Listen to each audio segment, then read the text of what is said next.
Just see people.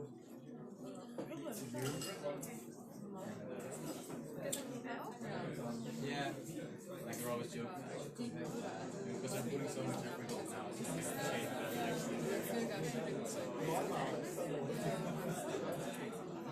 to Manchester. 6 so cheap as well. 35 euros. Like one train ride from Groningen to Eindhoven is almost 70 euros.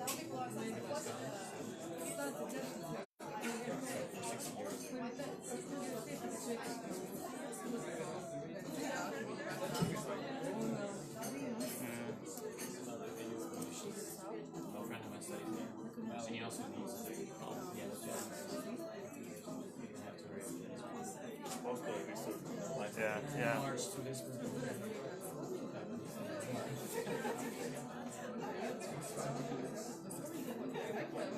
But I cannot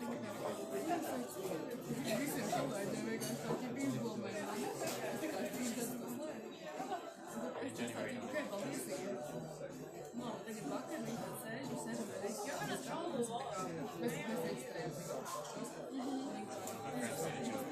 I'm also meeting with friends. Like,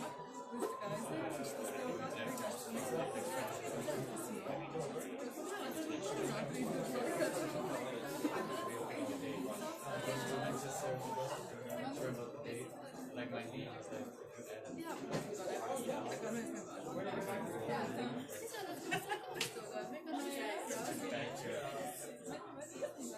so yeah.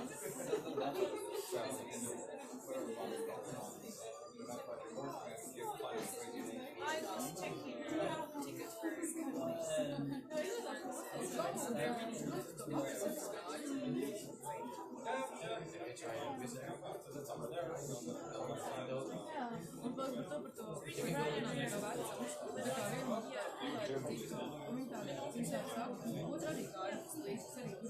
from there, I stood out to get anywhere and then to Germany. I don't even know how. I can help you with that. It's like 6 months.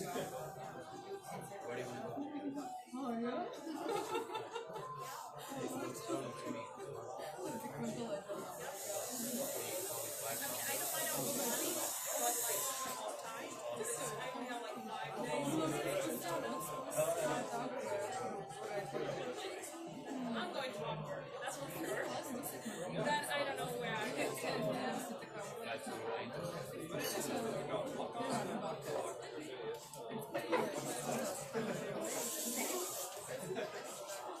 Flight to Eindhoven. It makes sense that I go to how nice is Groningen? Groningen is really nice. No, honestly. Okay, but if you had to pick a city to visit, like just for Especially for a second, you're the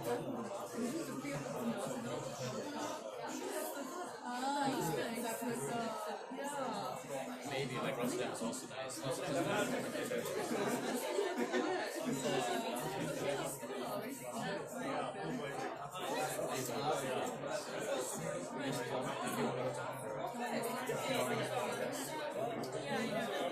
You have a direct bus. but I should fly them to Edinburgh. You fly from like Yeah. you could try to Riga to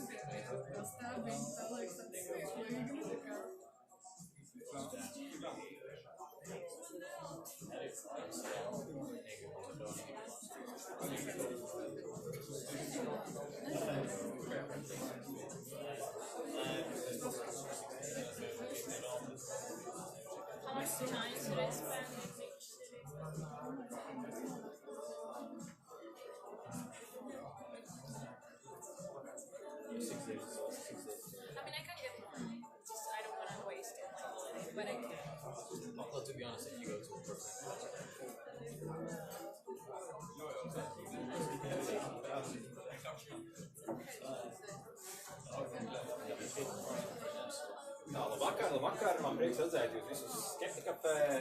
Droši vēl var aiziet paņemt kādu dzērienu, mēs pēc pāris minūtēm arī sāksim.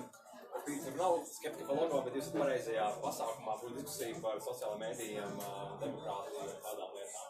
So pēc pāris minūtēm arī sāksim. So we're going to start in a couple of minutes. You can grab some drinks if you want.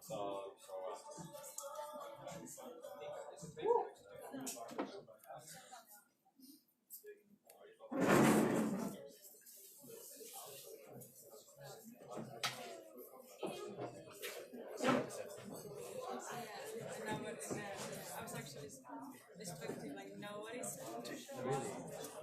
They should attach the flags to the front of the house. Okay, so Why are they like they say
it's actually cool because everything is so close. Like you could drive 4 hours and Spain and not even close.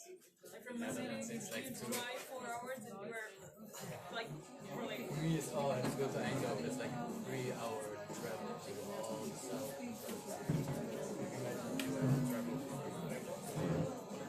Actually, the city I studied in the city I'm from, like 3.5-hour drive. So I did that like every 2 weeks or something. Like, you know, like just to visit my friends. So I did it like quite often. Yeah, I think that's good because you get to know so many countries just by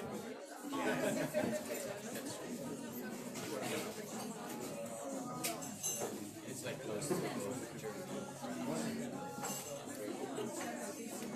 Like it's quite cheap. Germany, France, and then London is also especially flights. So good evening everyone. Welcome to SkeptiCafe. Today is going to be in English because we have two non-Latvian speakers. Usually we have stuff in Latvian, but sometimes when we get someone who can talk about really interesting research and stuff, we'll make events in English as well. The topic is about social media and democracy. Is it good, bad for democracy? Because if you look at the history, every time something new is invented, there are these debates. You know, Hitler, he was screaming, speaking in a very funny way. One reasons why he was speaking angrily and so loudly, because of radio. There was this new invention. So he used emotions. Politics, after invention of radio, wasn't about facts and discussions and logic. It was about emotions. Then, 10, 20 years later, television, the next big invention. These cute, pretty boys on American television, they win US elections. It's not about facts, facts, arguments, discussions. It's about pretty face on TV, who wins the debate, who gets elected. And now we have social media, the same idea. We live in a post-fact world. Arguments, discussions don't matter on social media. It's all about emotions. The world has completely changed. And very often you can hear these very black and white perspectives on social media, what it is, what it isn't, how it affects our world. But rarely you get people who actually research these things and who've looked at data, at science behind that. Because usually we make events about, well, very often with hard sciences, physics, geology, biology. We've got SkeptiCafe about health. We've had SkeptiCafe about psychology. But politics also is a science. You can do a lot of interesting stuff. And our two guest lecturers today will talk about that, because both of them have done very interesting research on, well, social media, how it works. Is it as big and influential as you can hear about that sometimes on experts talking about that. And we have two excellent speakers. We have Sebastian, he's from NATO Stratcom. He's going to talk first for about 30 minutes. Then I'm going to give floor to Donara from Atlantic Council. Both of them have done quite interesting research. They're going to talk for an hour. Then we're going to give you the floor to you. Another hour for questions and answers, comments, debates, questions, counter-arguments. So let's give a round of applause to Sebastian.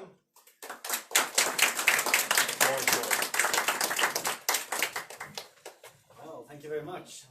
Let's see if I can manage to put a different angle on the topic of, is social media good for democracy? It's been discussed quite extensively, I think, throughout the years. I'm going to try to add some of our own research. So I'm from NATO Strategic Communications Center of Excellence. We're on the other side of Daugava. Most of you have probably seen us. I work in a branch that does research on, and my topic has been the malicious use of social media. So I'm going to get a little bit into that and talk about different aspects of that and how that can relate to the topic at hand, which is social media good for democracy? I lived here in Riga for about a year. Before that, I worked at the Swedish Civil Contingency Agency, where I was responsible for the efforts undertaken to protect the Swedish elections this year against foreign interference. And before that, I have a background in the armed forces. I realized talking to SkeptiCafe that we probably started at the same time, because I started in this field in 2011 as well. Okay, so preparing for this little brief, I started by looking at your own Facebook page. I did some little bit of target audience analysis. And there were 3 comments on the website regarding, is social media good for democracy? And 3 people had opinions. One thought the internet was a mistake. The other one thought regulated social media is not good, but if we let it free, it's a good thing. And good or not, it depends on how you look at it, quite a relativist point of view. Having gone through all of this, I will put my opinion, which I realized is actually something other than these 3. But I started out, like everybody else, when I prepared for this, looking at what has been said on this, and it turns out a lot has been said on this. Facebook has even posted on this. They had a guest post some time ago asking whether or not social media is good or bad for democracy. You can guess what the Facebook post suggested. Yes, social media is good for democracy. Little problem, only one person commented, a Claudia, 75-year-old from the United States, and she wanted out of Facebook. She wanted help to cancel her account, which they very nicely provided.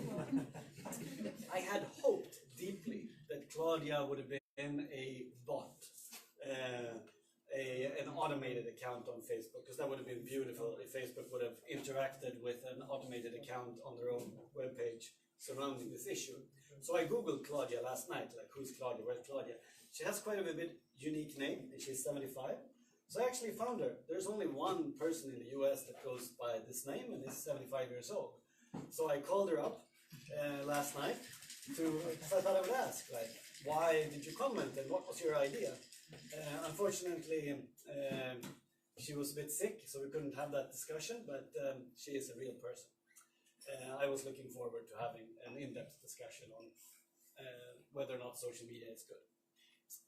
All right, so I continued my research, and it turned out that Donara had actually talked about this topic before. Is social media good for democracy? But I realized nobody seemed to give us any love. We had, it doesn't show here, but we had about 143 views on this YouTube video. We had 1 like and no shares, what I could see, and nobody had commented. So I was like, how do we make this topic interesting if I'm going to talk about this? So I decided to buy my love, because I do research in the malicious use of social media. So I Googled, how do you purchase YouTube views? Donara needed more views. And thankfully, Google provided an ad for me. A company had advertised on Google on how to get more YouTube views. So it's quite beautiful, isn't it? The company that owns YouTube, Google, accepts ads for services that are manipulating their own platform. So I clicked, and I got to this beautiful website where you could buy 1,000 views for $4.99. So I did. So I bought 1,000 views, 100 likes, and 10 positive comments, and I spent $11.55.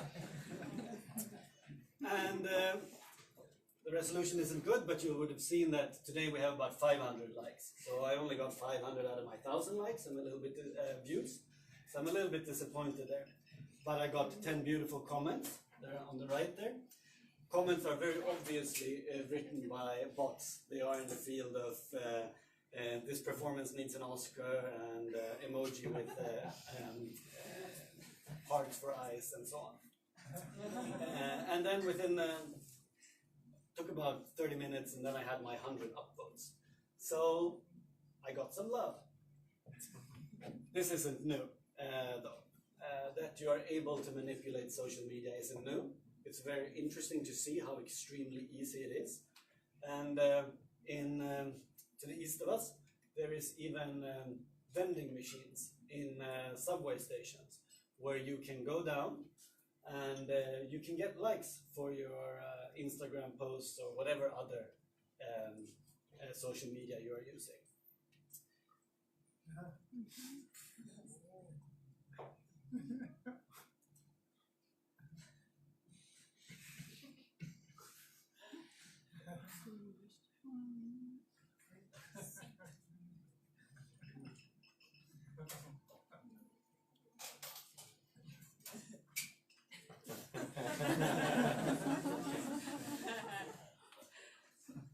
So we'll thank CNET for that video. And you can get this on all platforms. It's not just the big 3, it's basically every platform that you can imagine. You can buy this kind of social media manipulation. And at least this tells me the platforms aren't taking this serious. If it takes 3 clicks in a PayPal account to get 100 views on your YouTube video, how difficult would it be for YouTube to do the same and ban those accounts? Obviously, there is no interest in actually solving this problem. I read today, actually, before I came, there was a study by the Swedish Advertisers Association that had done, they had looked at the top 100 influencers in Sweden, and it turned out that between 30 and 70% of the followers for these influencers who get paid because they have many followers, right, were fake accounts. So this has real-world effects. Yes, they can spread fake news, and yes, they can thwart public opinion, but it's also very problematic if big brands pay influencers to market their views, and it turns out they bought their own viewing. And it's also very good. Let's say you go out in the world and you get a job as an advertising executive. You do your ads for your boss, and at the end of the month, the boss wants to know, how did my ads do? All these nice things that they employed you to do. Well, then I recommend you spend $30, $50, $70 to promote your own work, so that you can come back and say, oh look, I got 100,000 views on these great ads I produced for this company. And that is also, when we look at this market, this seems to be the biggest consumer of this malicious use. Private individuals, people who want likes on their posts, or people who for a variety of reasons just want to promote things. It could be because they're selling things, or because they need to show buyers or customers that they're doing a good job.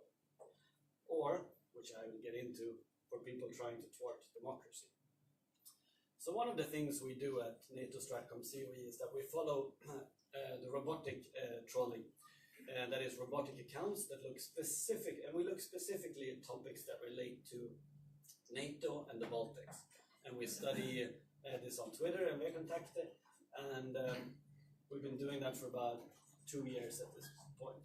When we started about 2 years ago, we could see that in the Russian-speaking environment, almost 70% of the activity that talked about NATO and the Baltics was not done by humans, it was done by robotic accounts.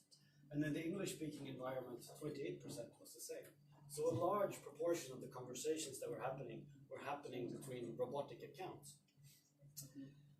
A week ago, we published the 4th issue of Robotrolling this year, and we can see that the share of robotic accounts has actually gone down quite significantly in the English-speaking environment, but also in the Russian-speaking environment. Sadly, though, this does not mean that the problem has gone away. Rather, it has shifted. In reality, this has more colors. I'm colorblind, so you can't always know if I'm seeing what everybody else is seeing, but I know that this is not the full picture. But it actually shows the important parts. This is how it was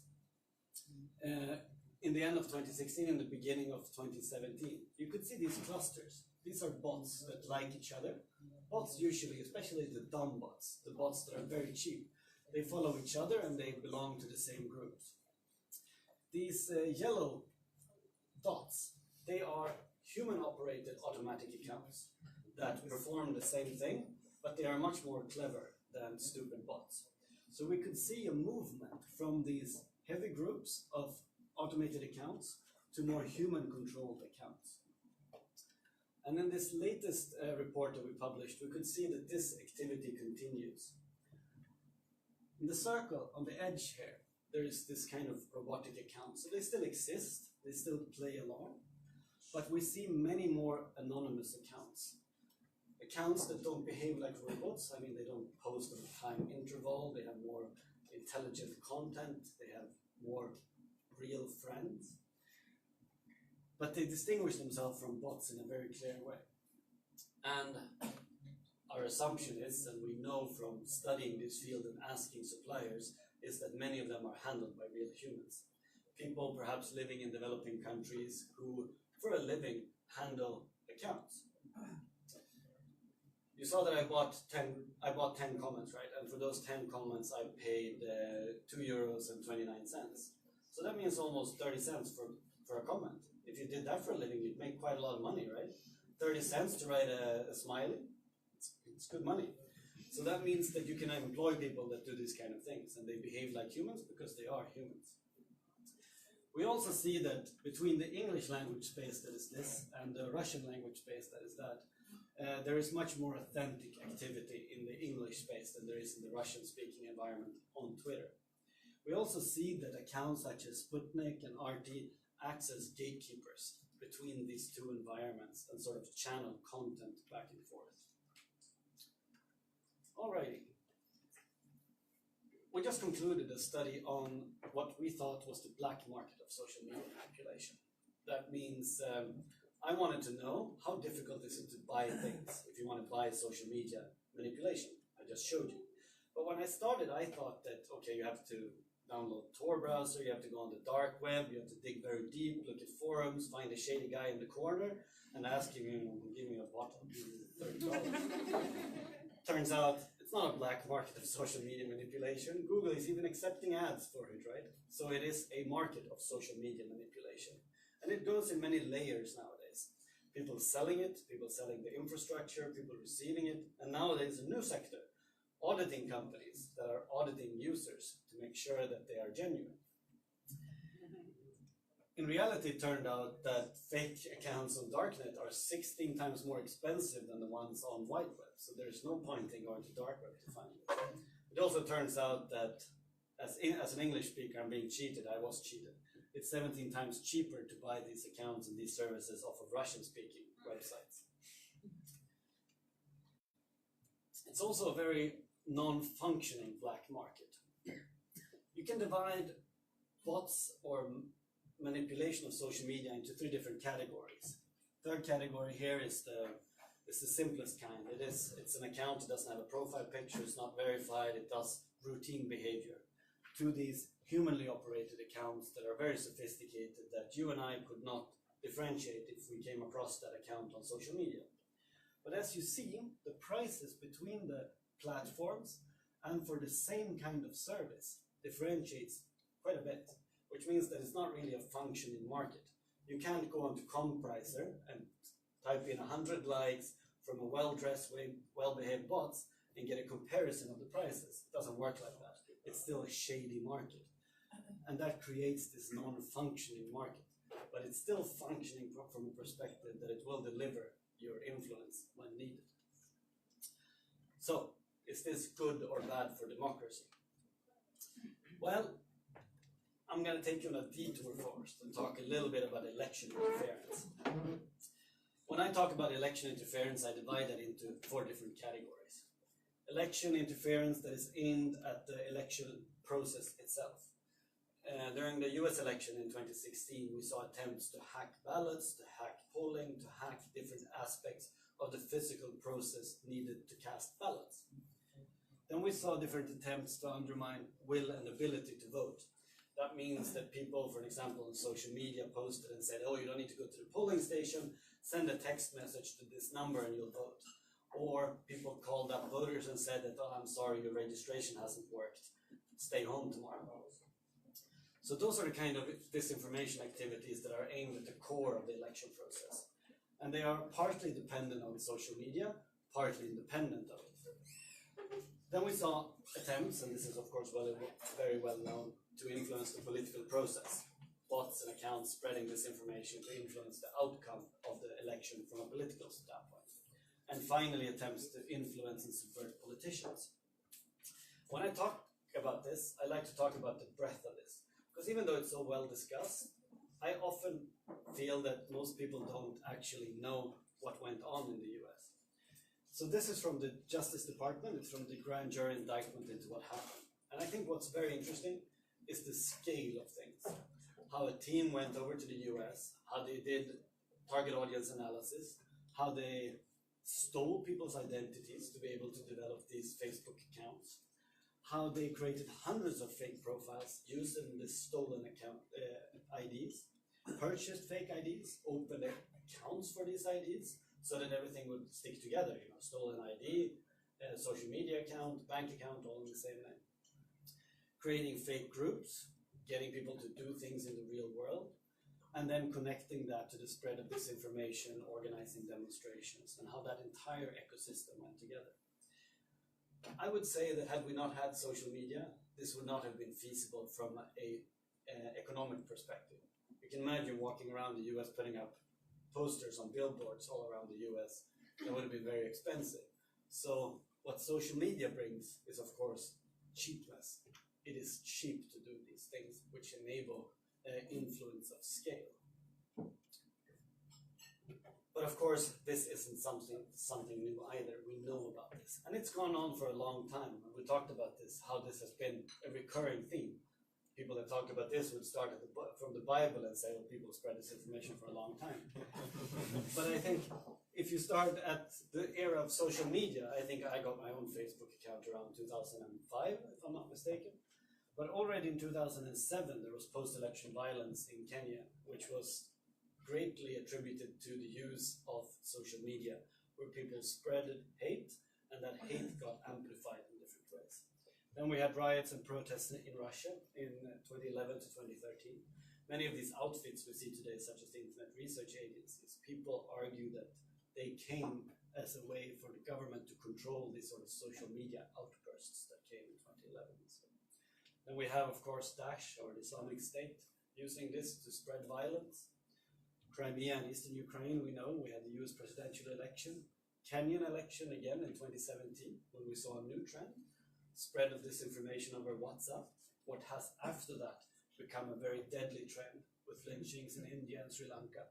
And now we've seen bot activity and the spread of disinformation again for US midterms, Mexican elections, and so on. So I will argue, for the sake of our discussion later, that it's not so much is this good or bad for democracy, it is how do we regulate and control social media to make sure that it's a source for good. So I'm taking the regulatory position here, which is one of the 4 positions which we didn't have in the beginning. I'm going to get back to that. And no, I would say self-regulation isn't working. If we have actors, multi-billion-dollar companies, that are allowing advertisement for services that manipulate their own platforms, and this is happening in 2018, nobody can convince me that self-regulation is the cure, because obviously it's not. What we need, I think, as a bureaucrat, we need regulation, oversight, transparency, and accountability. So I'm adding me, the bureaucrat, to the left, to the right column here. And I will argue that all these things that I want is what a democracy needs to function. A democracy needs transparency, accountability, rule of law, due process, civil liberties, human rights. And these processes need to exist in real world and online. And I would argue that they don't exist when it comes to transparency, accountability, and due process online. And if we're ever going to think that we're going to establish democracy online, well, we need to take these principles and apply them on the online domain. And that hurts me as well to some extent, because I'm born in the 80s. I like to download movies. When there was Pirate Bay, that was a good thing. Nowadays I don't, because there's other solutions, thankfully, for Netflix and HBO and whatever they are called. But I liked not being regulated in the beginning. But I also don't appreciate that the unregulation is being used to kill 60 people in India through lynch mobs, which is uncontrolled. I don't appreciate that this is being used to spread violence in East Africa, or that it's done to circumvent democratic processes in the West. So we need to act. We need to look at this as we look at banks, I think. We need regulatory oversight, and that is my contribution to this discussion. I will now hand over to Donara, who has the honor of coming with. We said I will be the evil person advocating for regulation, and Donara, if possible, will have more of a positive outlook on this. Thank you. Thank you. Now we have a technical difficulties because we need to switch from one computer to another and hope everything works. But meanwhile that's happening, I'm going to ask you a couple of questions. The first one is, how many of you have been here before? Raise your hand, please. So roughly half, less than half. So how many of you are kind of associated with this topic? I don't know, working in research or I don't know, some well, closely related with social media research or whatever. What are people? 10, 13. Okay, that's also good, because usually we have people who are not only just interested in a topic, but actually working on these issues, and usually that's the reason why we have. I should be working. They should connect in a minute. So 13 people who work in something related with this. How many of you have noticed that over the last 2 weeks in our Facebook we've had stuff in Latvian, pictures in Latvian, infographics, and very few people. Some have, okay, some have. So that's one of our things that we're trying to do currently. We're trying to actually translate materials from English to Latvian, not only memes, not only posts, but also, well, we have had posts on how to spot pseudosciences, how to differentiate between science and pseudoscience, how to. And the funniest thing is, this was working right before we started. So this is always what happens in the middle of an event when you change a computer. So we're translating posts, we're translating these kind of educational materials, and we're kind of trying to work with the iespējamā misija, this kind of education things, so giving these materials to these teachers so they can include, I don't know, how to, well, what are logical fallacies, how to spot bad news, bad science, and so on. And it's not working. Yep, HDMI.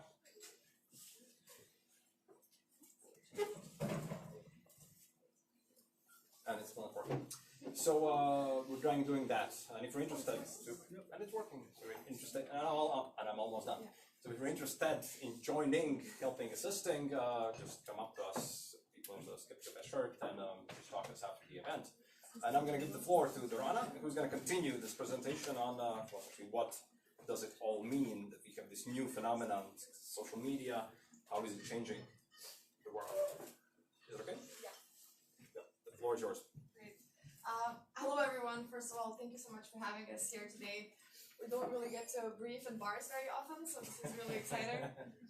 So my name is Donara Barojan. I work for the Digital Forensic Research Lab, which is a part of the Atlantic Council. It's an it's a US-based think tank, and at the DFRLab, we are working to analyze and counter disinformation campaigns in the digital engagement space, which basically means social media but fancy.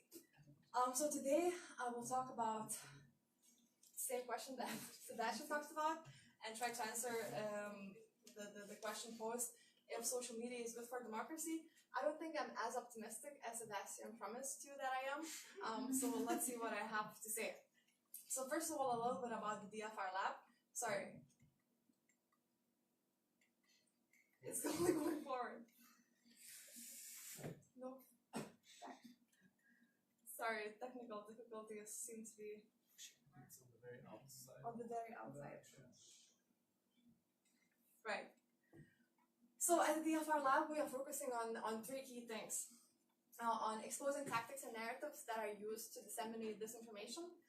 We also follow disinformation campaigns real time, and together with Facebook, we are trying to protect election integrity. So more than 6 months ago now, we have officially partnered with Facebook, and the goal of this partnership is to ensure that Facebook has a third-party advisor, if you may, who helps them identify disinformation, analyze it, and remove it from the platform.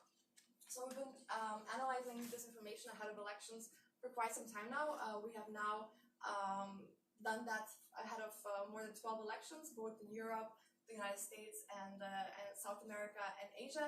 And what we have learned is that the tactics that hostile actors, be it domestic or foreign, are using are very similar across the globe. What we have also found is that to a large extent, the problem with social media doesn't come from the platforms itself, but it comes from the way that we are behaving online. So now I would like to think about these two news stories and tell me which one you are more likely to click on if you saw it on Facebook. And you probably did see it on Facebook. So who would be more inclined to click on this news story about the UN climate change report, saying that the fragile climate puts food security at risk? Please raise your hands. Okay, so quite a few people. That's actually really promising. And who would want to know more about big cow that has been deemed too large to eat? Yeah. You should ask how many people clicked on it, because Yeah. I clicked I on it. clicked on it as well. That's how I knew this was a good example, because it's a really big cow. I've never seen anything like that before. So, to a large extent, what social media has done, it has changed the Rolling Stones song. You know the song, you can't always get what you want, but if you try sometimes, you just might find you get what you need. What social media has done, it has given us exactly what we wanted. And turns out what we wanted is not particularly good for democracy. Because as responsible citizens, we should be learning about the issue that is threatening our own survival instead of spending so much time focusing on this big cow. But let's go back to the social media now. And okay, yeah, so I thought, I'm at the SkeptiCafe, and more likely than not, probably all of you will be feeling very cool, and you'll say, oh, I would definitely read this story, and not the cow story. So I just wanted to illustrate the difference in terms of shares online, because the cow story has now been shared 600,000 times online, whereas the Washington Post article about the UN climate change report has only been shared 824 times. Moving on. Yes. So the way we think about the disinformation and the toxic information environment that we are currently living in at the DFRLab tends to focus on these three big vulnerabilities that we are currently up against. And those are technological, cognitive, and societal. Now, the threat of disinformation sits at the heart of these three vulnerabilities. So in order to counter that and to counter the toxic information environment, that we're currently residing in, it's really important to not only understand but also address all three of these vulnerabilities. And social media is only one of them. So we'll focus on the technological vulnerabilities in just a moment, but I would like to take some time to address the cognitive and the societal vulnerabilities that are making social media so nasty and negative these days. So cognitive vulnerabilities here refer to the biases that all of us have when we are engaging with information online. So most of us have confirmation bias, which means that we are far more likely to engage with information that supports our pre-existing worldviews and opinions than we are with information that doesn't necessarily support that. It also means that if we see something trending online, we are more likely to click it because a lot of us have been victims of popularity bias, where we think if something is popular, it's quite likely that it's interesting, that it's truthful, and that it's accurate. And it's really important to address societal vulnerabilities that are making social media so divisive. Because social media in many ways is what we make of it, and our polarized societies are making social media an incredibly polarized place. And in order to address that, we need to address those divisions. We need to talk about ethnic, racial, religious tensions that are coming from years of attempts at integration. We need to focus on socioeconomic inequality that is causing tensions between different communities and classes. And we need to focus on issues that are dividing us on the streets, because those are the same issues that are dividing us online as well. Now, when it comes to all these three vulnerabilities contribute to this toxic information environment. Now, when it comes to social media, there are 6 vulnerabilities that we have been observing over time. And those 6 vulnerabilities are algorithmic bias, challenges that come from online anonymity, unchecked automation, advertising, recommendation algorithms, and a strong lack of data privacy. Now, algorithmic bias refer to the algorithms that are running social media platforms that very often are recommending us content that we have that is similar to the content that we have engaged with before.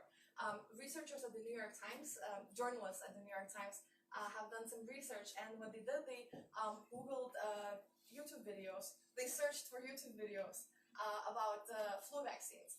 And as they were looking at these videos and engaging with them, liking and commenting, YouTube started suggesting that they like and watch videos that were spreading anti-vaccines conspiracy theories. So in a way, YouTube inadvertently ended up radicalizing a lot of users by suggesting that they like vaccine videos because those videos are popular and strongly engaged with on YouTube. And the algorithms thought that this is something that other users who are interested in vaccines might want to hear.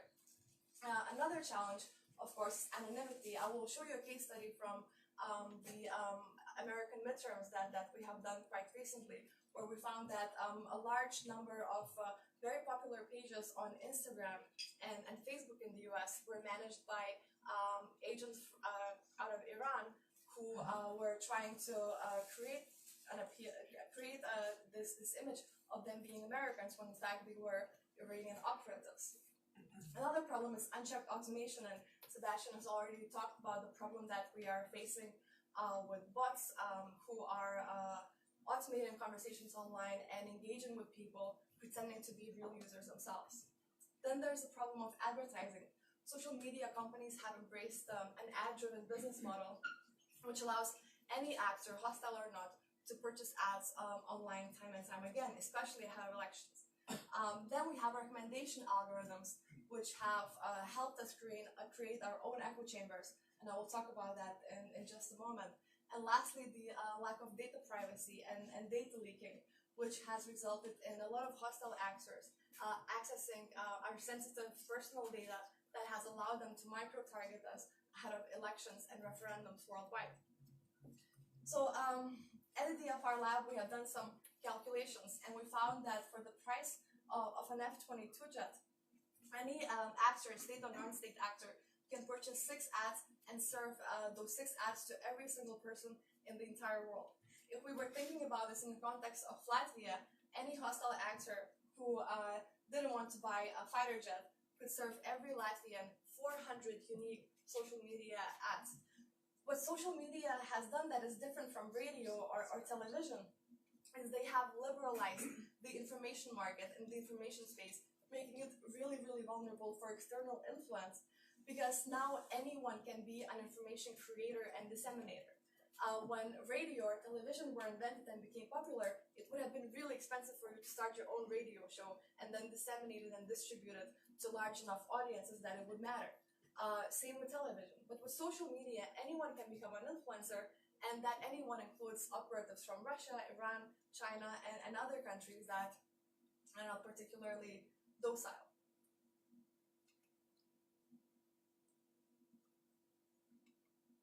And here's an example from our research, from a recent research study that we have done, analyzing the ads that were published by a Chinese state-funded media outlet targeting users in the United States. So as you know, or some of you might know, the United States and China are currently engaged in a trade war with one another. And as a result of that, President Trump has imposed significant tariffs on Chinese goods entering the Chinese market, entering the US market, and China has reciprocated in a similar way. And what the state-funded news outlet, the Chinese news outlet, is doing right now is running these ads, which are targeting American users, telling them that the tariffs are hurting the US economy more than they are hurting the Chinese economy. And this particular ad was a short animated video in which a little red car with an American flag in an American accent is saying how it's becoming really depressed because it cannot no longer enter the largest automotive market in the world, which is China, and that the tariffs are really, really hurting the American economy. Interestingly, this ad in particular was targeting those users who are living in states that are producing the largest number of cars in the United States.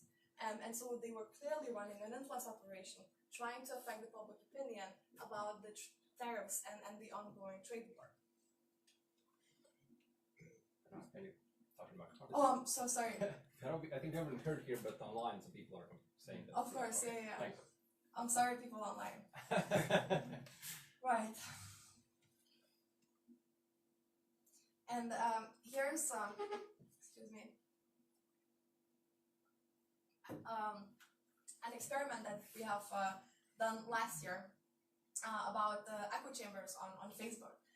So what we have done, we've created 2 different Facebook accounts, which by the way were removed very promptly because Facebook has very strong spam detection mechanisms. And with the one fake account, we liked one hyper-partisan media outlet in the United States, which was Breitbart News. And with another account, we liked another hyper-partisan media outlet, which was Occupy Democrats, that caters more to the left-leaning audience in the United States. And then we engaged with all of the content that Facebook would recommend us to engage with. And so what happened was once we liked that one single pro-democratic page called Occupy Democrats, Facebook started recommending that we like a lot of other pro-Democrat and anti-Trump pages. And within less than 5 minutes, we ended up liking more than 50 pages, all of which had a very, very clear anti-Trump, pro-Democrat bias. The same thing happened when we created the account that liked Breitbart. Within minutes, we found ourselves in a very, very strong echo chamber, which was promoting content that fit the initial bias that we showed to Facebook that we have, and all of the pages that they have recommended we like had a clear pro-conservative, pro-Trump agenda. So what this showed us was that Facebook helps us create our own echo chambers, and we ran the same experiment on Twitter, and the results were almost identical. Once you like one page that has some kind of a bias, Facebook and Twitter and YouTube are highly likely to start recommending that you like and engage with similar content. Now, how that is different from TV and radio is that back in the day, in the good old days, you would have to be very careful about the content that you were engaging with to make sure you stayed within your echo chamber. You would have to know which books to buy, which newspapers to read, which TV shows to watch, whereas now all you need to do is like one single page, and those recommendation algorithms will enable you to create your echo chamber that you will never need to leave. The thing to remember though is that the intentions of Facebook, Twitter, and other tech companies were never bad in the first place. You know, they were all started by idealistic liberals who just wanted to make a world a better place. They didn't realize that what they were creating was a massive vulnerability, and that's why they didn't build in defenses to protect that. The good thing is that right now they are all working really hard to change that. Both Facebook and Twitter are trying out randomized recommendations where they're trying to suggest you like content that doesn't necessarily fit your pre-existing biases and beliefs, and they are changing the way they are engaging with journalists and researchers, trying to share more and more data and become more transparent. This is what happens when we live in an age of these massive echo chambers. So we try to understand how these echo chambers that I showed just a moment ago affect our own work. So DFRLab is basically a fact checker. We do a lot of fact checking and verifying information on social media. And so what we have done, we have compared the followers of fact checking organization in Ukraine, Stop Fake, and a media outlet that we are very often debunking, which is Vesti.ru. And what we found was that the overlap of the following of the two sites, of the two Twitter pages, was only 0.5%. And that means that only 298 out of 11,000 people who are following Vesti would organically see the content that was coming out of Stop Fake. And in turn, only 298 people who follow Stop Fake out of 26,000 would have seen the fake story to begin with. What that shows us is very often we are speaking in our own echo chamber and are not actually engaging with the audiences that we should be engaging with. But hopefully, now that we know about this, it will change. Now, let's talk about automation, which is another glaring gap in terms of the vulnerabilities that both Facebook and Twitter have. So as I mentioned earlier, we have done a lot of election monitoring all around the world. And back in May, we were monitoring the elections in Malaysia. 2 weeks before the elections, a journalist working for Reuters reached out to us, and she asked us to check if these two hashtags were amplified by bots, because it was her suspicion that the two hashtags were strongly amplified by automated bot accounts. So the two hashtags were Say No to PH and Defeat PH. PH at the time was an opposition coalition that was running against the ruling party in Malaysia. So when we looked at it, we found that between April 12th and April 18th, the two hashtags generated 41,000 mentions, and those mentions were generated by 22,000 accounts, which is quite a lot.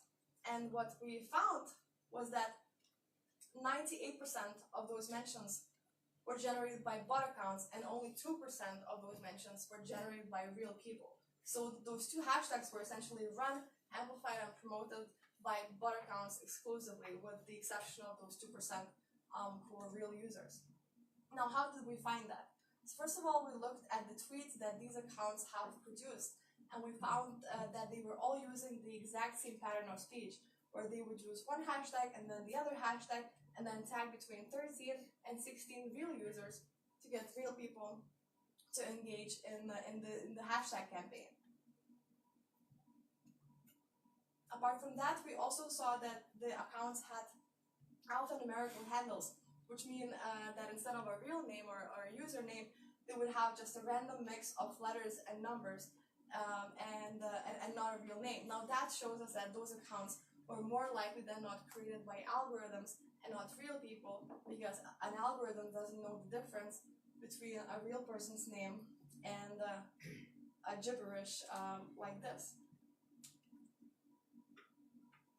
Now, before we jump to any conclusions that might be scary, it's really important to remember that although it was a massive campaign in social media terms, and it received 2 million impressions, which means 2 million accounts saw the two hashtags, the real impact it had was really, really limited. And we can tell that by looking at how many real users they managed to engage. Now, because the real users contributed only 2% of the total traffic, we can tell that the campaign was highly unsuccessful because it failed to engage the grassroots. they only simulated the grassroots engagement, but they didn't actually achieve it. So it's really important to put the threat that social media poses to our elections, especially in the context of automation and bots, into perspective and some context. Recently, another American think tank did a study trying to understand how social media campaigning and communication changes people's behaviors ahead of elections. They were doing that for political parties who are spending millions of dollars trying to engage with undecided voters in the US before the elections to change their opinions. And what they found was that out of all undecided voters that they had engaged with, only 2% were susceptible to changing their mind based on social media communication. So very often, what we are seeing is that although it might seem like a daunting and scary thing, in reality, very few people will change their minds because of something they saw on social media.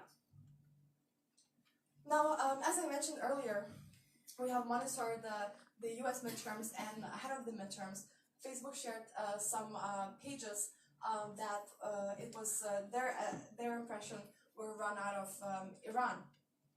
And they weren't only Facebook pages, there were also some Instagram accounts that had somewhere between 40 and 70,000 followers and likes, and were promoting generally pro-Democrat, anti-Trump type of content ahead of the midterms. And what we found was that they were the way that they were coming across their content was from other popular pages online that had a similar bias to the one they tried to replicate. So they would be stealing content from other pages and Twitter profiles that had a lot of retweets and likes, and would try to generate some real grassroots engagement by amplifying the content that fit the bias that they wanted to spread. They were also promoting the pre-existing divisions in the American society by sharing highly divisive content that had to do with race, religion, and immigration. And a lot of the content that they were putting out was highly anti-Trump, and that makes sense because Trump has not been very kind to Iran, and if Iran were to run a social media campaign as they did ahead of the US midterms, it makes sense that they would not be saying very nice things about Trump because it wasn't their geopolitical objectives to turn the Senate and the Congress blue and get Democrats back into the majority. Now, one and probably only way to change the way social media is shaping our societies is by getting the good guys to communicate better. What we are seeing more and more often is that very often the content that gets trending and viral is coming from the hostile actors because they have understood what people really want, which is authentic and honest communication. And right now, the majority of politicians, international organizations, and governments have not understood that. That's why Trump is so successful and relatively popular with his base, is because he's communicating authentically and honestly. Now imagine if we had someone on the other side of the aisle communicating in a similar way. Alexandria Ocasio-Cortez, she is the youngest member who was just elected into the Congress, and her communication strategy has actually been really amazing. So what she's doing almost every evening is she's running Facebook, Instagram live videos where she is cooking dinner and answering questions from her constituents about policy and her personal life and hobbies. And she's doing that every day, and she's tweeting and communicating very honestly. She's not taking any money from the big businesses, and she's trying to engage with every single voter on a very individual, one-on-one kind of level. And I think that is really important because that is truly the only way we can change the way social media works and make it work for democracy, not against it. We have to embrace that the age of all school communication is over, and it's time to get ready for a new era of communication, which is far more personal and intimate and honest. So I would like to leave you with this idea, and lastly, I would like to very much agree with Sebastian, and I think regulation is incredibly important, but it won't really change much unless we learn how to communicate better and win the hearts and minds without forcing them to come to our side, but rather enticing them with our own ideas, arguments, and styles of communication. So thank you very much.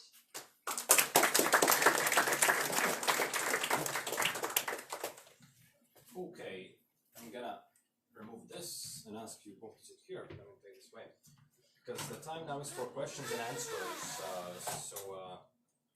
Whoever wants to take the first question for our speakers. Any You want us questions? to move up here? Yep. So they can see you and I can move this.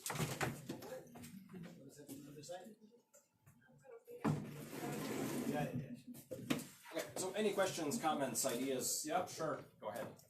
Hi, you both spoke about regulation. What exactly would you regulate? It was up to you. That's a very important comment, and I think when you talk about regulation, it's easy to think of regulation as to regulate what can be said and not. That is not what I mean when I talk about that. I would regulate transparency and honesty, for an example.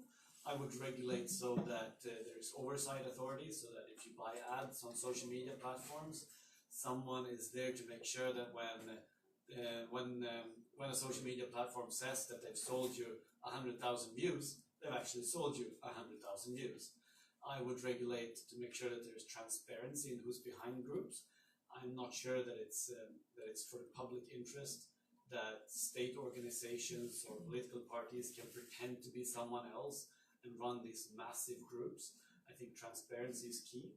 So I would work with those kind of regulations to create all these things that make a liberal democracy good and make that happen online as well. If I can add to this, so we've had a couple of cases where governments have tried to regulate something on the internet. Isn't this very dangerous because you're going to have a big backlash amongst regular users who hear this word regulation, and it's a big no-no for other people on the internet because regulation the word sounds bad even without any content behind it. So what you're talking about sounds reasonable, but regulation sounds very dangerous. So what's your take on this? No, I agree, and I think that's a very difficult thing. But we've seen an area when we have these huge corporations. Take the financial crash in the US, for an example, where we had these big financial institutions that hid that the underlying assets were garbage, basically. Or we had Volkswagen Group that hid the actual pollution levels in their cars. Well, we all think that kind of oversight and regulation is very good. We want to make sure that when we invest our pension money, that it's spent in a transparent and honest way. And we want, of course, a public authority to make sure that when an auto manufacturer says that there's a certain level of pollution, that is true. So how do we deal with this? How do we go from not going from transparency into states putting on us draconian censorship? And that is a problem. We can see that around the world, where a lot of totalitarian governments use this idea of fake news to stomp down on freedom of expression. And how do we talk about this? Well, I think we need to put trust in democratic institutions, but also be active citizens. Look at what actually says in the laws, and then maybe we can move the conversation forward. But let's not just say no, because I think that's been the position in the very liberal strongholds, that no regulation online. But it's a bit absurd, I think, that we all think that it's reasonable that a police officer can stop and, well, maybe not all think, but at least I think that a police officer can stop and search someone and ask for their ID card in the real world, but it's basically impossible online. Should we have such an authority? Should we have police that patrol and keep up online as they do in real world? I don't know, but we need to ask ourselves these questions at least, and I'm not really sure that they're asked. I put these questions quite recently to the Swedish police and say, when will we see patrolling officers online? I mean, you patrol in the streets, why shouldn't you patrol online and say, hey, maybe you should think about what you're saying next time I'll fine you? And that seems like a very, very far-fetched idea. But is it really far-fetched when we have kids, 10-year-olds, who spend all their time in chat forums? But if they go and hang around the square, then we have parents there, we have police officers, we have CCTV cameras. So there's a great divide between these two. and that needs to be discussed. But it would be interesting to hear as well. What is good and bad regulation? Hit me. To add to this, in Latvia we had a couple of cases when someone has posted essentially hate speech online in comments, and they've been sent on to trial, and I don't know if they served actually jail time, but police was on them, so you can't post anything online, you can't post anti-Semitic stuff or ask for violence, you're going to get in trouble with the police. It's not free for all. So was there a question somewhere? Oh, there's a question. Yep. Yeah, go ahead. If we add some regulations, how do you think that can even be enforced in the internet? Because, well, you can access any service from anywhere basically, unless you have something like Internet Wall of China. So it's really hard for any local government that tries to do something and force something for companies in other countries to do. And for all these companies, okay, if you're a large company, maybe it's harder to hide your secrets. But if you're not that big, but still kind of have some influence, who can regulate and enforce and check that you really don't have a USB stick in back of your server that somebody takes home every night and copies the data you shouldn't be saving there, and so on. So anybody can really easy fake things, fake data, fake reports, you buy like these 1,000 impressions, and somebody just says, oh yeah, you get 90.99, but instead it was 200 only. So you can fake that, you can easily lie to users, and how do you imagine that can be enforced? Well, to add to this, if you kind of try to outlaw these torrent sites in Europe and US, they move to Russia and elsewhere, and they're still there, and we use them from those countries. I think that's one of the main issues, but I'm wondering if this is really an issue. I mean, I've never heard of a big influence campaign being run through DC++. That's not a thing. What we see is these major corporation websites that are being used that have all these users, and those are easy to enforce because they trade with cash, right? Which means that they have incentives to be able to earn money, and they're also publicly traded companies, many of them. I don't think the problem is whether or not we should go after a guy running a server in the north of Sweden where he hosts his own torrent site. I don't think that's the issue. I think the issue is when we have 100 million users in India using publicly available channels that are able to instigate and unleash violence across a continent that results in deaths and murders. And that only happens when we have these broad available platforms. So I think if we can start there, then we've come some way. But then, yes, we've seen this already. When we kick out this very obviously racial or very obviously anti-democracy content, they've moved to platforms in non-democratic countries.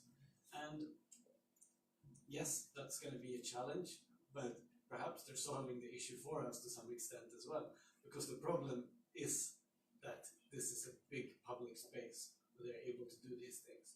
And I try to think about this in terms of my mom. Now, when she logs on to Facebook and she sees these sites, I want her to be able to know who's behind it, what's the purpose of these things.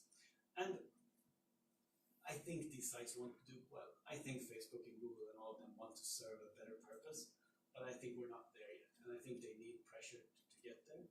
And that does not solve the problem of how we regulate this, but I think we should try.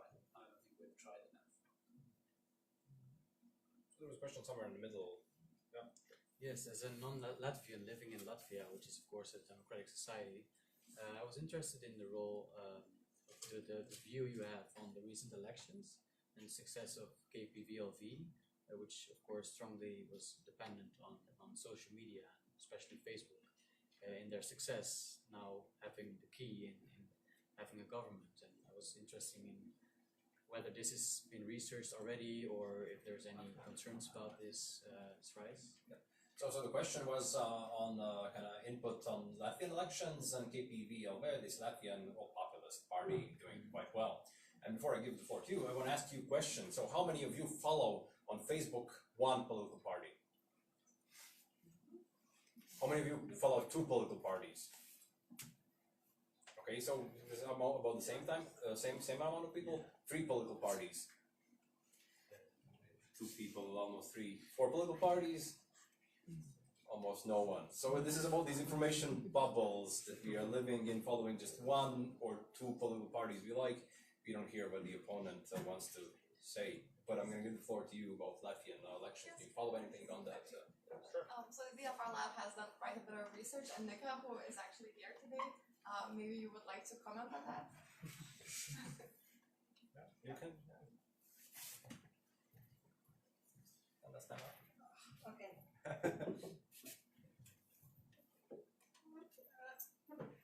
Hey everyone. Yeah.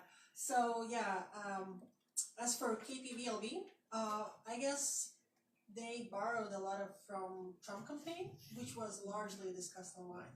Like, I think if you are self-respected digital marketing specialists, you would know the new trends. And of course, they use a lot of live videos because Facebook pushes live videos. They used a lot of videos from events because it will stay and it will get shared. And they were very good at approaching the electorate, which was usually underrepresented, and even more, they got electorate that usually belonged to the former ruling party, which was Farmers and Greens. So I would say that basically they were more brave with their social media campaign, learning a lot from the other populist movements that we saw also during French elections. And I wouldn't be that sure about their, well, they were a new party. Of course, that's a large success, being one of two second parties in the parliament and now having an opportunity to form the parliament. It's a big achievement already, but many of participants that got elected, many MPs are unexperienced. The leaders are also quite shady. Maybe the current parliament prime minister won't get access to the state secret. So it's a bit of like a leap forward to say how successful they will be eventually, but their success during election campaigning is of course quite obvious. Yeah. Anything? I have nothing to add on the party in specific, but one interesting thing which I think, so I spent a lot of time working to protect Swedish elections against state interference, and I worked a lot with colleagues in Latvia who did the same. And our conclusion after the election is that there was no foreign, notably, interference, and with that we haven't seen that. And I think that's important, though, that societies, media, and the public have braced for this, have watched for this, and whether or not that was a deterrent or if it didn't happen for other reasons, we know that at least to a large extent we determined our own elections. That the outfall was because of how people voted here, it was because of internal voices rather than foreign states influencing us. That doesn't necessarily mean that it was all authentic and nice, and I know from my own country for sure it wasn't. There's a lot of malicious usage anyway, people pretending to be other people online and so on. But at least we haven't seen a repetition in Europe lately of this sort of wide-scale foreign interference. And that is some sort of comfort, at least, that we get what we deserve to some extent. To add on what you said previously about this authenticity and just being genuine, if you look at most of parties in Latvia, their slogans, they look like they're coming from these kind of like this generator of political campaign slogans. KPV, they were authentic. Whatever, you can criticize them for a lot of stuff, but they were authentic, different than all the other political parties, something new, something different. So a lot of other parties are trying to copy them now. So this authenticity definitely sells, especially to audience which doesn't really, isn't that engaged into politics, doesn't really care about these nuances and debates. They want emotion, they want something different, something new, and that works very well in the US and then elsewhere. There are populists who've done quite well all across Europe, but these methods work because, emotions will sell. Anything else? There was something at the end, a question. Yeah, sure. First, thank you to both of you for inspiring talks. I have a question for the second talker. Your name escapes me. Donara. Yeah, thank you. It was regarding social bubbles, both offline and online. You made an offhand joke about the good old times with the radio. If we have to burst that bubble, just in our parents' generations, their whole lives were a social bubble.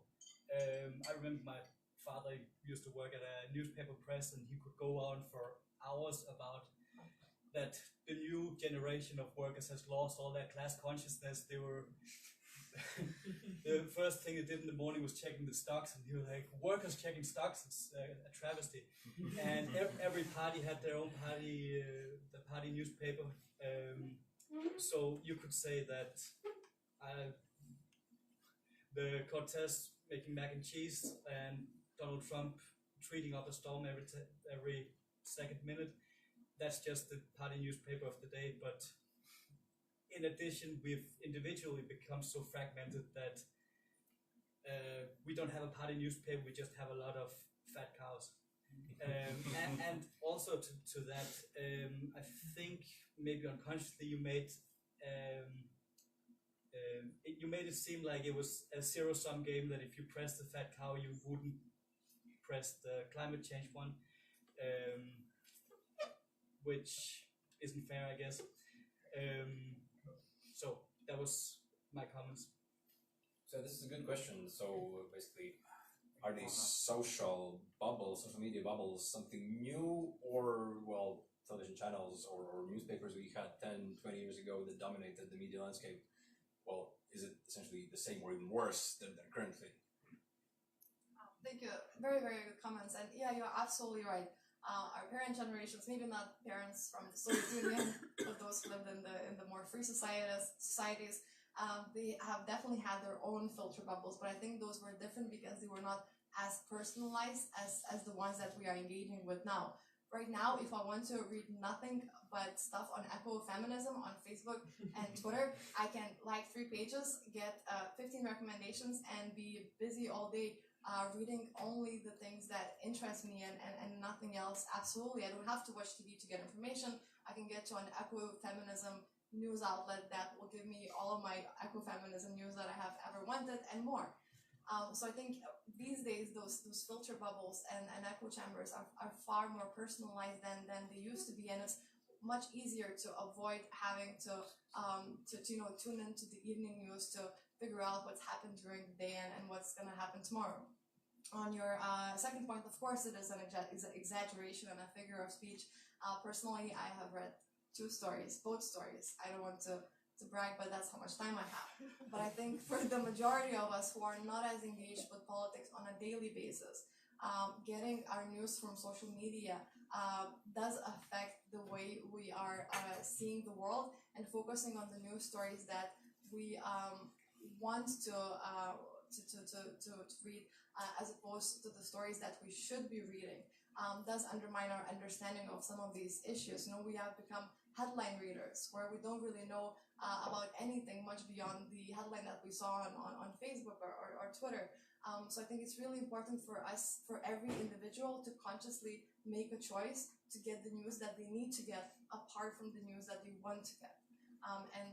Instead of engaging with viral content all day, actually pay money to subscribe to a reputable media organization.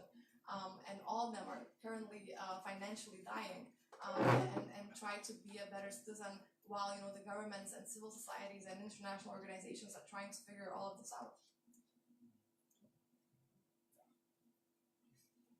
Because for me as well, so when we post stuff on our SkeptiCafe Facebook, so the statistics are quite simple. If you put a picture, it goes out quite well. People like it, share it, and it's very engaging. Video, the same. If you put a link to an article about global warming, nah, not really. If there's a picture next to it, then maybe someone's going to click on it. But doesn't social media promote this kind of, like memes, this kind of infotainment, these very unserious things which get traction, and these, real issues, these hard to sell issues, global warming, like very technical details about what's happening in the next 10, 20 years, it's very hard for scientists to say, well, we're all going to die, it's a catastrophe, which probably might happen in the next 200 years, but still. So it's very hard to sell these complicated questions on social media in very easy way. So what's your take on that? Does anyone remember Coney from 2011? So if that scam artist could make Coney go viral, some warlord in Uganda, I am sure there's a way we can make politics and kind of these day-to-day issues more appealing to the general public, and we have to, because no one is going to care unless we make them care with engaging them through the emotional appeal that is supported by facts and accuracy.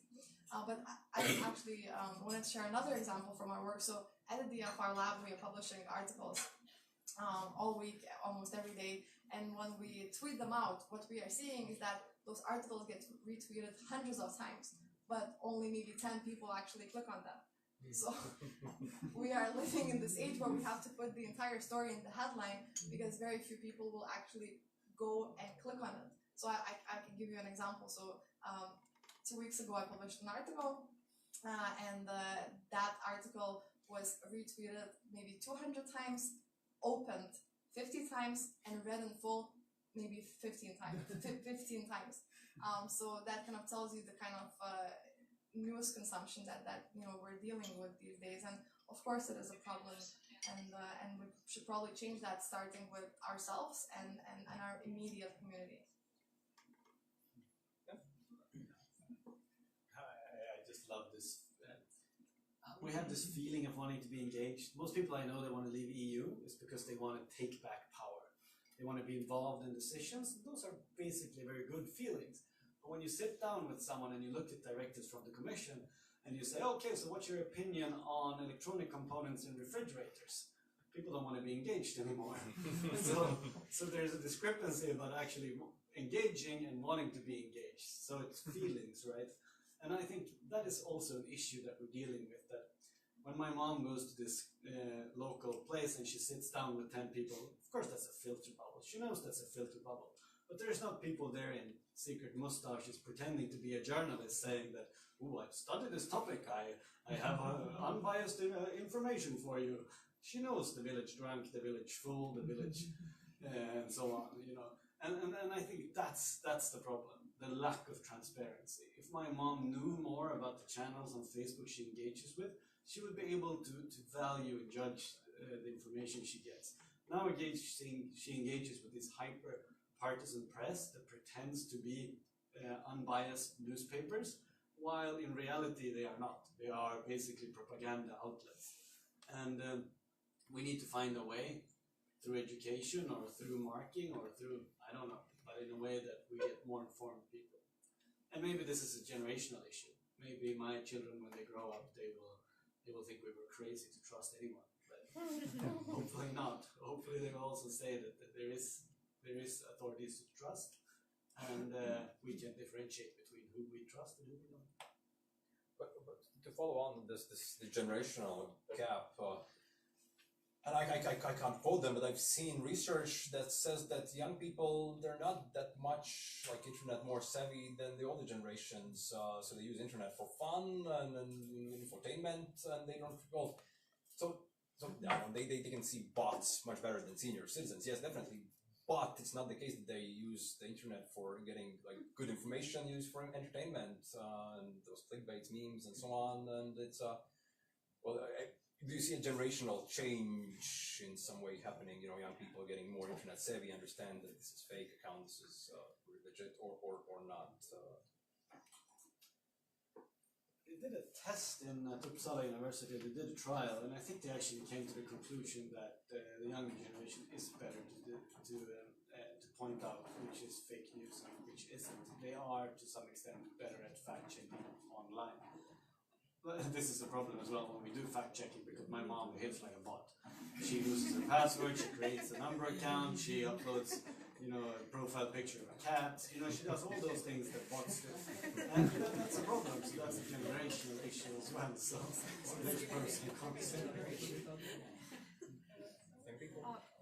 Yeah, well, I think we are we have way more data points these days to resort to making these generational generalizations. You know what I mean? I think we now understand that people are very different even within the same generation, living in the same city, and we can now actually figure out what it, where this problem lies. And the study done by the Pew Research Institute in the United States found that it's people with undergraduate degrees, with bachelor's degrees, who are far better at determining, at identifying disinformation and fake news than those who don't have an undergraduate degree. So I think probably your education plays an important role in you being able to do that. So I think that indicates that critical thinking skills and media literacy are really important factors that in the end determine the way you are engaging with information online. And as a long-term solution, this is probably something we should be focusing on more and more proactively. And just about this, I remember. So I said the study, and I quoted, so in this was for kids in schools, and one of the problems was that they were surprised that pictures in news sites, they weren't from real events. Like they take a stock photo from something, you put it under the title, and it's just a stock photo. It's not from the real event. And kids were stunned when they found out that this is it's just a stock photo. It's not from the real whatever event they're discussing. So there are also some kind of. The cow isn't real? No, the cow is real. The cow is real. Worried there for a second. The cow is definitely real. So a lot of questions. Nika. So if we are taking analogy from TV and radio, commercial TV is considered as junk food. Therefore, public broadcaster was invented to balance it out. Should we think of publicly funded social media where people can go for regulated, safe environment, which is best ever? I just have to comment it because this is so we looked at Zuckerberg put out a post today, and in the comment field to Zuckerberg's post there was a guy who said, Facebook sucks, please come to Sudan Facebook, called Sudan. And the beautiful thing was that it was a rip-off from Facebook layout, and you could even log on using Facebook. so do we need a different, so the question is, should we have a public service online? From a government perspective, one of the issues that we're having is where should we engage with the public? Because nowadays we say, well, we only engage with the public on our own platforms. People have to come to X and Y agency, engage with us in our comments fields. And now we're asking, should we go out? And if government communicators start to engage with people on social media, that to some extent becomes public service. But it also is a very tricky field. Do we want that? Do we want, when we're discussing vaccines, someone to come from the Public Health Authority and say, "Aha, I hear what you're saying, but you're wrong." Doesn't like your comment. Hit the dislike button. So it's tricky, I think. But do we need good and safe spaces? To be honest, I think this is sort of self-regulating. If I was a shareholder of Facebook and Twitter, I'd be seriously worried. I don't personally engage with content on Facebook at all anymore because I don't like the tracks that it leaves. I engage with my friends in WhatsApp groups instead, which I find is more comfortable. Which is owned by Facebook, definitely. But what I mean is that we're moving from one architecture to another where we feel comfortable. That might be imaginary, that comfort level, but we still have that. And you have all these new apps as well that are based around anonymity and being able to stay away from these large fields. Because people don't want to be, just like people stay away from squares where you get assaulted and yelled at, people stay away from social media channels where you are assaulted and yelled at. So I think it's in the interest of these platforms as well to create spaces where people want to be. I don't know if I'm a trendsetter, I might be getting old, but if I think of myself, I think people are moving away from these mass streams into micro streams, so that we're going to see a shift. And that's very interesting when such a large share of NASDAQ is run around these big social media companies. If they don't want to change, it's so easy. It's 4 clicks and you're on a new platform.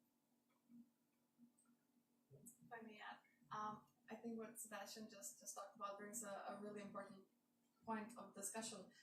It is the case that people are currently moving away from the larger social networks to smaller social networks, which makes our work that much more difficult. If it's really hard to find data and get data from Facebook, it is impossible to get data from WhatsApp. And the reason why these killings have been happening in India and other places in the world, Myanmar, is because a lot of those stories and disinformation, fabricated content was not spreading on Facebook; it was spreading on WhatsApp.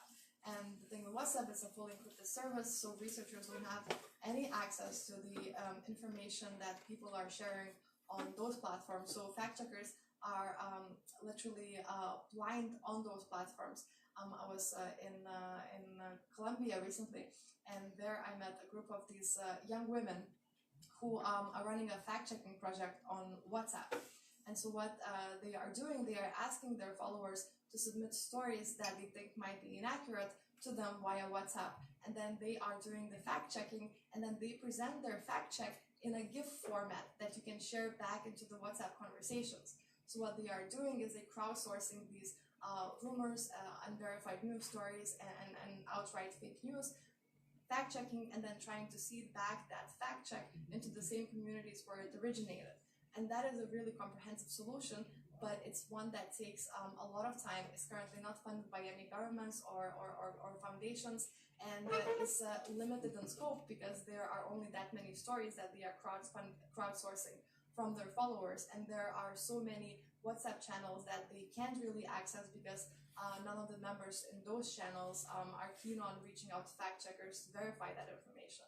So as scary as the traditional social media platforms are right now, I think it might be even scarier when we don't have them anymore, or where they lose their influence and membership, and where we are left completely in the dark on the kind of things that people are talking about online, and can't do anything to verify or help people navigate the waters of fake news. But actually, Nika raised a very, very good point. There was a study done in 2012 in the United States. Basically, people were asked 5 questions about the news from last week. So basically, these 5 kind of fact-based questions. And they were divided amongst the consumers of different TV channels in the United States. So guess which consumers of which television station in US scored the worst in this survey about news last week? Fox News, yes. So they scored even worse than people who consume no news. So essentially, Fox News is giving them disinformation. Guess who scored the best? CNN. No. BBC? No. NPR. Yes, National Public Radio. It's public broadcasting system sponsored by US government. In Latvia, you can see, there's no data, this is my opinion, but in Latvia you can see this public broadcasting system, LSM, radio, and so on. They do have a bit better content than other, both Delphi and TVNet, in my opinion. And if you read that, you get more quality content. So this is a very good point. The state can provide better quality information, well, at least in regular traditional media. So yeah, maybe that's a solution in the future. I saw there were more questions around here. Yeah, at the back. Just a remark. We're talking about regulations, and so it's better to have a public funded system or a private funded system. You were saying it was better for Facebook to have it because shareholders were controlling it. So basically, it means that a private-owned company that the people haven't elected to decide about Israel, that are controlled by shareholders that no one has elected either, would decide about what is fake news, what is real news. Isn't that a bit boring? Yeah, that's a question. Yep. So you got it. Okay. Yes, I think the question was that if we look at transparency and we have public funded companies regulating these environments, who should really be in charge of deciding what is allowed and what isn't allowed? Was that it? No, it was basically because you were talking about regulating Facebook, but it would be Facebook who would be regulating its website. Yeah. But Facebook is a private-owned company. Yes, So it would be wise for a private-owned company yes. like to give this Yes, so power who to a should private. regulate them. So Zuckerberg actually raised this point himself, I think, the last week, and their solution now, Donara might know this better, is to have an independent outside body who you can appeal to if you don't like their moderation of the thing. I think, you know, we make laws that apply to everyone, and when I say we need oversight and regulation, that means that we need uniform application of these rules, right? And if that works with banks, that I think can work with social media companies as well. That it shouldn't be different just because they're privately owned. But we might need public funded alternatives. That is definitely. How are we doing with time? Probably. Yeah. Oh, for many hours. If I may add to that. So ahead of elections in France and Germany, Facebook launched this project together with fact checkers from 4 major news outlets who have their own fact-checking departments. And so what they were doing, Facebook asked its users to flag information and news content that they thought might be inaccurate. Then that content would be passed on to those fact-checkers from the 4 major news organizations. And then if at least 2 out of 4 organizations agreed that something was factually inaccurate or outright false, they would mark that content as inaccurate on Facebook. They wouldn't remove it, they would just mark it as factually inaccurate and then link it to the fact-checked version of the article that would appear on either one of those media outlets or not linked to anything at all. And I think that worked really well because, as you are pointing out, Facebook and its content moderators are already massively overworked and are not necessarily equipped to handle these things by design because it's a technology company, not a media company. So I think it's a really welcome move to outsource a lot of that work to independent fact checkers and the content moderating bodies. But didn't they discontinue this program? Yeah, that was only ahead of elections. It's difficult, I think, because we talked a little bit about different things, like fake news is one thing, and then we also have situations where these platforms are basically used as command and control systems for murdering people. I take this too far sometimes when I bring up the genocide in Rwanda in 1994, but I think it's relevant. So much of that was run through RTLM, a radio station in Kigali, where for a year before the genocide it was used by the pro-Hutu movement to spread disinformation and false news about the Tutsis. And this gradually then escalated into a way when the radio station was used to go to the street and slaughter these people. So of course we will differentiate that there is a big difference between spreading disinformation for political purposes. There's another thing when you spread disinformation for a xenophobic reason or to move towards genocide, and there's another thing when you're using a system to actually organize and facilitate the murder of other people. But it is information used on these platforms. During the 1994 genocide afterwards, people have talked about what should we have done with this radio station? Because during the genocide, there was big discussions. Should we bomb this radio station? People knew for the 100 days when 800,000 people were being slaughtered that this radio station was used to coordinate this genocide. It was known. It was discussed at length. Should we send a bomb into this radio? And people said, no, it's freedom of press, freedom of expression, we can't do that. And that holds true today, that discussion. It's just as relevant today. What do we do with Facebook servers for WhatsApp if that platform is being used to coordinate a genocide one day? That is an extremely difficult discussion that we need to have. And the answer in Rwanda was that they didn't do anything. It broadcasted to the end. Maybe that was the right call, but I think we need to talk much, much more and get public consensus about what we should actually do when these platforms move from just spreading fake news to becoming platforms to coordinate genocide. And that can happen. And we're seeing the real small elements of this now in India and Sri Lanka when these mobs are spreading fake news. It's not being done for single instances. It's usually being done because of racial motives or because of religious motives that is directed against one specific group.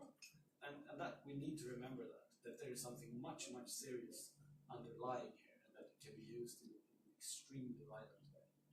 Well, yeah. I think you bring up a really important point, but also I think government should be focusing on the fact that these internal divisions are existing and that people want to kill each other in their country, and not just focus on how Facebook is allowing people to share and spread conspiracies and fake news stories about one particular ethnic group.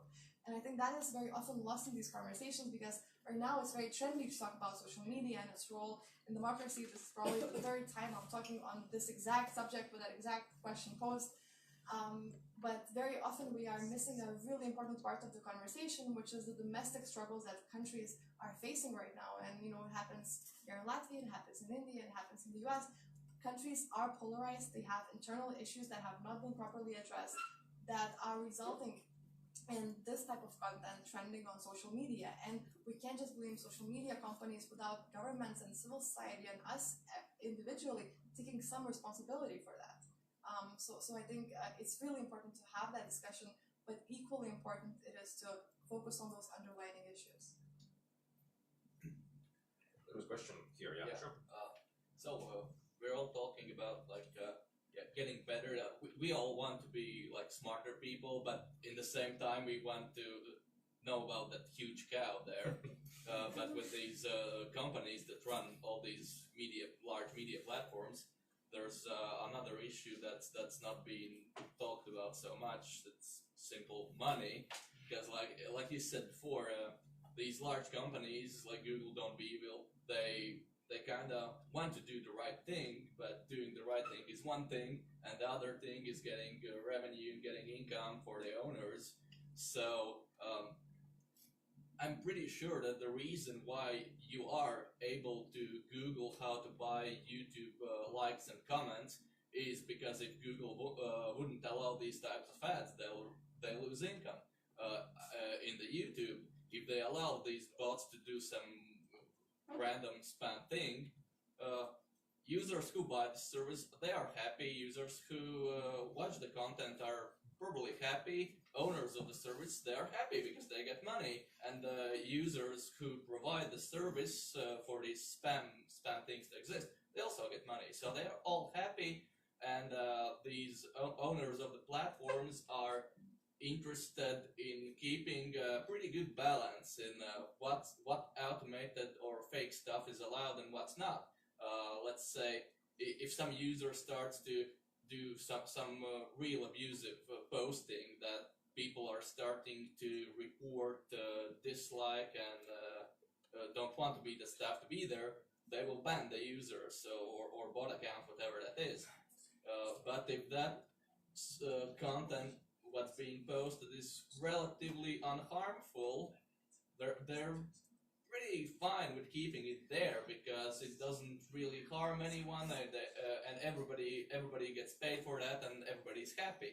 So how can you persuade or force companies to be more ethical in that way and think less of the income they wouldn't get? I think our solution to that problem, how do we get companies to take responsibility and look away from just short-term proceeds? Well, I think nowadays we're working with the name and shame, at least in my organization, that we're monitoring it, we're addressing it, we are demonstrating to the public this is the way it is it the way you want it to be, and then actively encouraging these social media companies to take actions. At least we can see that many of the spots we followed in the beginning, they have now since died. So at least that's a development. But it is a very good question you pose. How do we balance these incentives? How do we work around this? And I just asked myself the question, should it be illegal to sell these services? It's not illegal today to sell bots. It contravenes the terms and conditions of the platforms, but it's not illegal. Should it be? Should Google filter out these services, or would that create an even larger problem for democratic societies? It's not. It doesn't have clear-cut answers, but some of the things that have been recommended, I think, would, for example, that bots would be labeled.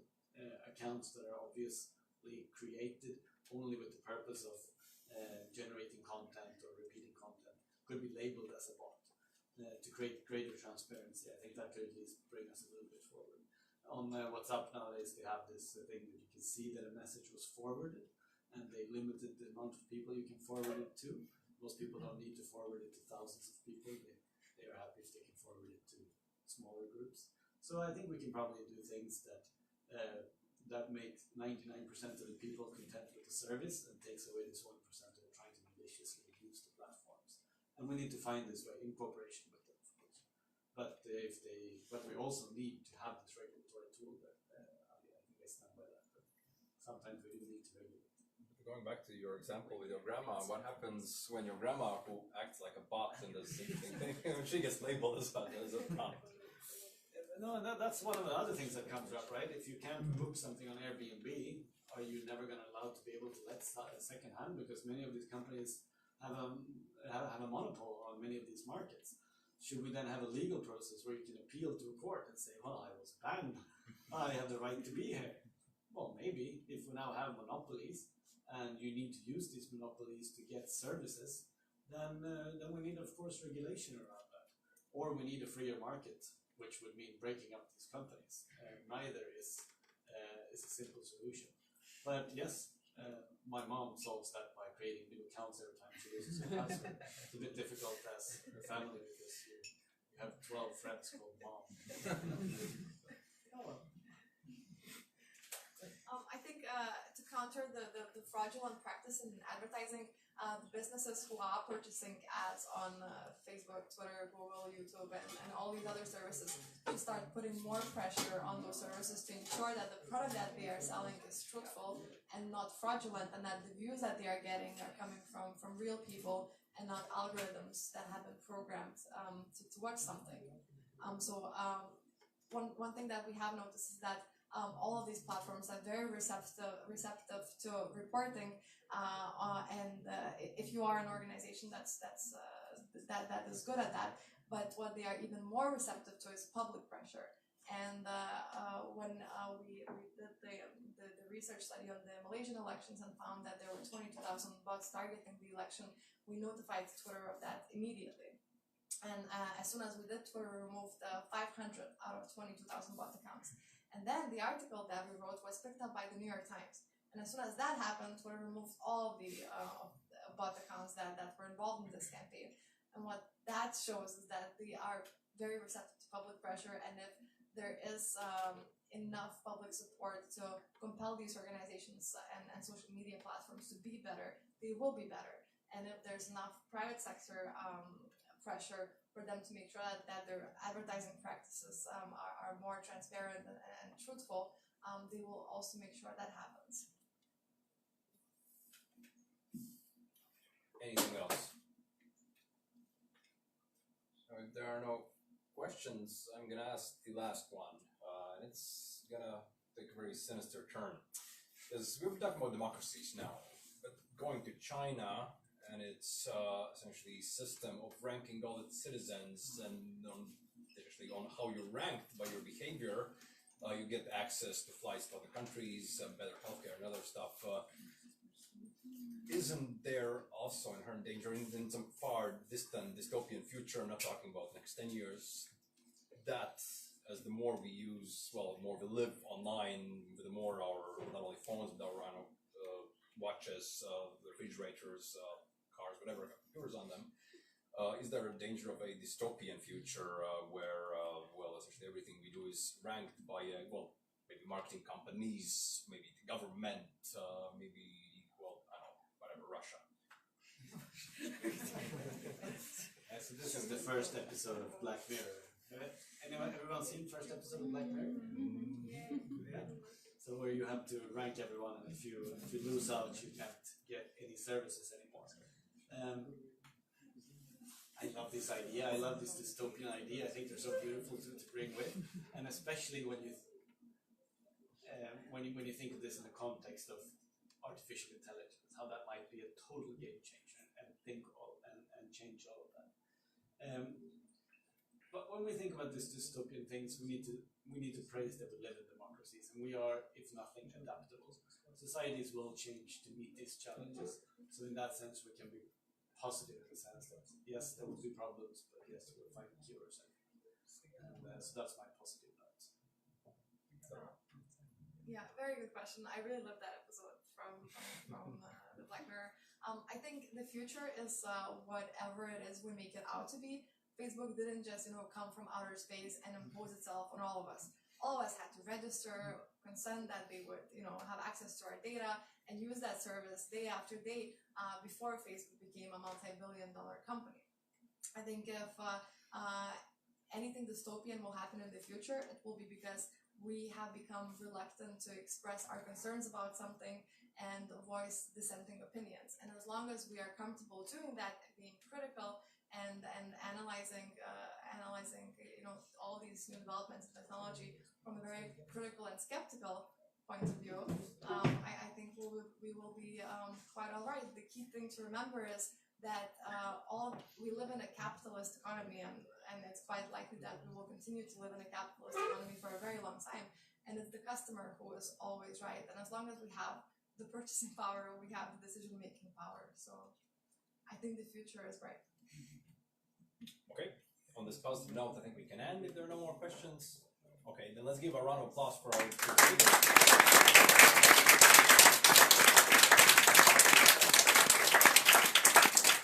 And I'd like to invite all of you to stay here, grab some drinks. We're going to stay around. You can chat with us, chat with yourselves, and follow us on Facebook, social media, because that's what you have to do after this event. And see you next month, where we're going to have a discussion on history. We're going to have a lady who's now in Iraq. She's currently in Iraq. She's an archaeologist digging the oldest bridge in the world. And another guy historian who spent his last months in the US digging up some interesting archives. They're both going to talk about how historians are doing real science also. So see you in a month. Okay, cheers.